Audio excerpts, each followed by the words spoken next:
Pranam. I am Jeet Shah, partner of VCS, a boutique FMB and SME consulting firm. I welcome you to this video in which we are going to discuss on the second pillar of family wealth management, that is enhancing wealth. Till this time, in these videos, we have understood that there are three pillars of wealth: creating wealth, enhancing wealth, and safeguarding wealth. The last video was about creating wealth, and the next some series of videos will come that will be focusing on enhancing wealth. Okay. So let us move ahead with this. Before we get into the substance of this video, let me tell you what we as investment professionals are taught. These are the lines of Charles, or say Charlie E. D. Ellis. He is an American investment consultant who founded the Greenwich Consultants, and he has authored a couple of books on investment management. He says that investment professionals also need to keep in mind that some who participate in our investment decisions will be younger and less experienced than we are. Some, perhaps the most influential, it means big guys who are having good amount of money, will be older and more powerful, but maybe far less experienced in investing. Maybe they might be experienced in business and their professions, but not in their investing. They may care greatly about fund being discussed, but may not be experts in understanding many technical parts of the fund. We as professionals must manage their understanding. The last line that you read over is very, very important. And this is what we at VCS are very good. We understand you, we understand the Indian psyche, we understand the psyche of the Indian SMEs and FMBs very well. So we are very good at understanding you, which is the first step in creating any good investment portfolio. So over here, this slide talks about two things. That is, one is the investment policy and one is the investment management. Now, you can read the PPTs as it is.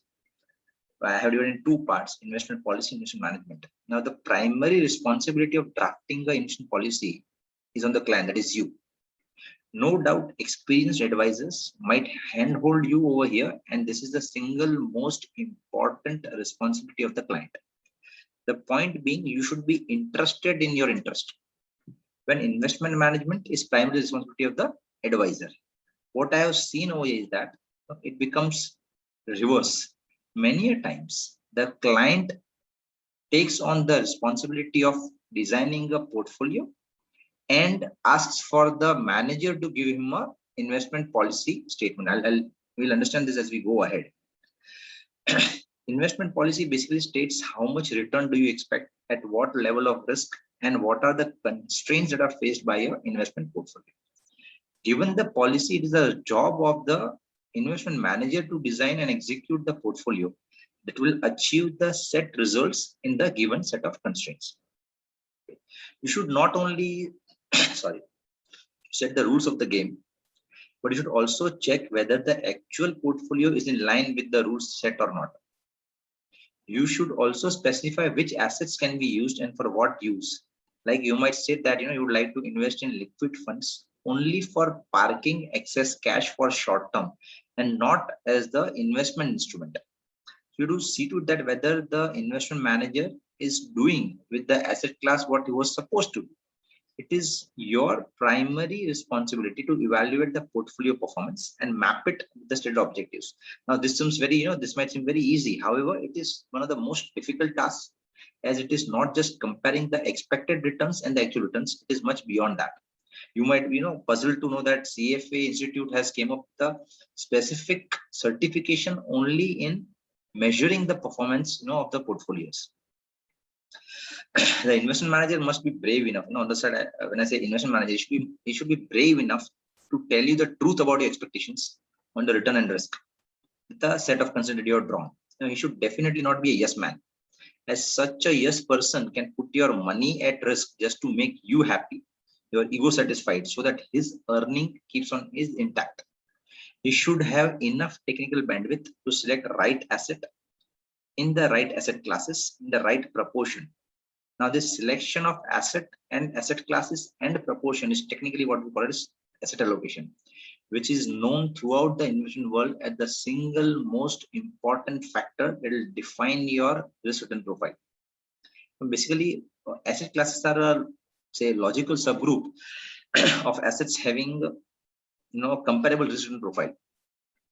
The investment manager should be able to communicate in an understandable manner the characteristics of the portfolio. That means he should not be too much using jargons in the language. He should be using a language that you can understand. It is the primary duty of the investment manager to keep a track of the assets in the portfolio and change the assets as the life of the client changes, specifically his financial life. In case I'd say in case a client is having a financial goal that is appearing in the very near term, then the planner should advise the client to start liquidating some of the assets. Definitely that which assets also has to be picked up depending on so many parameters. And then so as to have a ready fund which could be used at that point of time for the goal that you were planning for. In other words, he needs to talk not only about finances with his client, but should also discuss business and life in general, so as to get the cues that he might have to change the portfolio, because the client might not be able to make out what all life events that are happening in your life might be impacting or might require a change in the portfolio that is currently having. So this was something about investment policy and investment management. Now let us understand what are the useful elements that will help you to draft an actionable investment policy. Basically, there are only three elements that I see as: one is the return, one is the risk, and one is the constraints. So let us first understand the most important part that we build a portfolio for, and that part is the returns.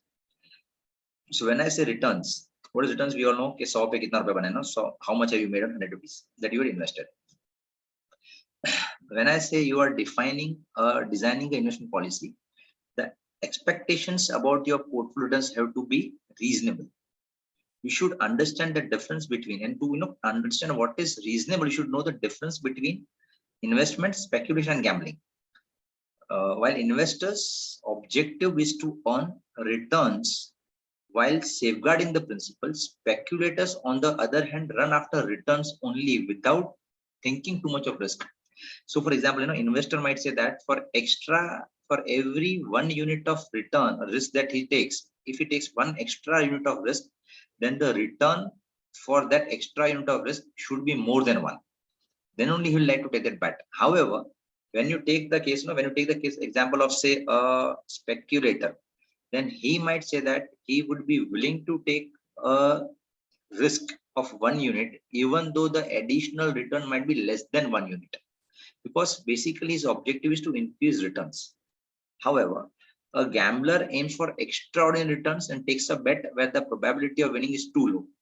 He just enjoys the thrill of betting. As an investor, you can have targets like earning a total return of say 15% in absolute terms.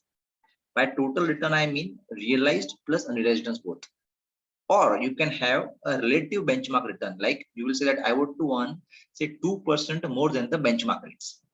Now, defining this benchmark is a daunting task, and it will require the help of the investment manager for sure, because you cannot compare your portfolio directly with the Nifty 50, because Nifty 50 or the index is having different set of parameters of designing, and your portfolio might have a totally different set of parameters on which it has been designed.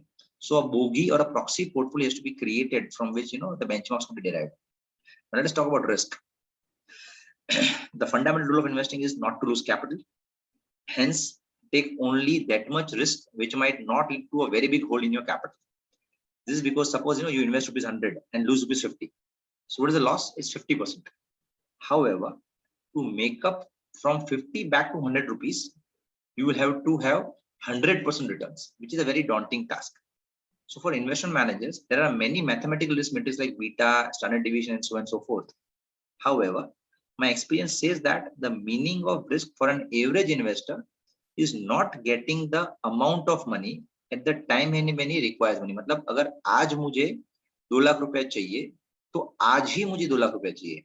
What is the risk from me as an investor? या तो 2 लाख रुपया आज पूरा नहीं मिलेगा, या तो आज नहीं कल मिलेगा. Anything of this sort is a risk to me. Okay? And this is the primary reason why I have seen most of the investors gets attracted towards something known as guaranteed investment products. Whether they are good or bad, that's a different story, but then people do get attracted, like insurances, okay, the endowment policies, the money back policies. we need to remember what Professor Knight has said. He said that profits are made by avoiding risk, not by taking risk. Normally, we are always taught that high risk, high return and all these things. But I personally feel that high risk does not always lead to high returns. But to get high returns, you will take a higher risk. Okay? It might seem complex, but it is really that way only.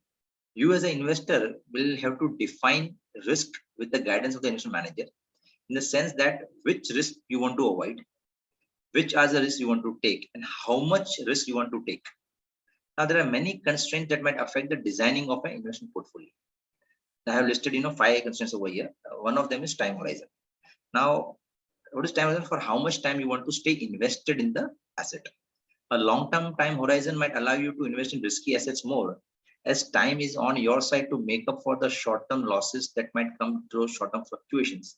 Hence, the assets for managing treasury, which is a short-term nature, will be totally different as compared to when you are choosing assets for managing the long-term family wealth. So, time horizon of investments will definitely impact the choice of your asset classes. What you should be concerned, is after-tax total return, and hence it becomes very, very important to understand which assets have to be rooted from which entity so as to maximize the after-tax returns. Because even nowadays, long-term capital gains tax are taxed at 10%. So what will happen is that if the return, if I had set a target of say 15% returns, okay, I got 15% returns and I sold the investments, I realized 15%, but I should have understood that out of it, around 1.5% will go with it. Means I might get only 13.5% returns. So I might be missing my targets.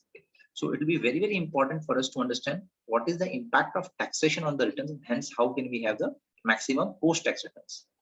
Liquidity means whether you want to use the returns that is generated by your assets, you want to use it, you want to eat it, or you want to just accumulate and grow the returns.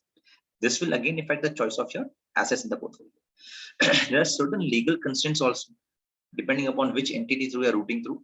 That will, because that might impact the choice of the asset classes. For example, there are certain investment or say mutual fund schemes which are not allowing the citizens of certain countries to invest. Or there are certain other assets like bonds and SLDs, where again there are certain people who are not allowed to invest in specific band category. Now, the portfolio design can also be constrained to certain unique needs, like someone would like to invest only in Sattvic business, okay, and may avoid to invest in certain businesses and business houses, which as per his belief are full of pap or sin. This will again impact the overall choice of the asset classes. Okay. We as VCS, we also stand for such investments which are Sattvic. We try to avoid all the businesses and business houses which will have huge amount of sin or something unethical things are involved in that cases. So this is our constraint when we are advising the clients. I hope that this video will be useful for you as a first step in managing your family wealth. We at VCS do help business families in wealth management, right from designing a perfect or say near perfect investment policy to the choice of managers to evaluation of the performance. Dhanyavad. Thank you so much. And this is where you can contact me if you feel like.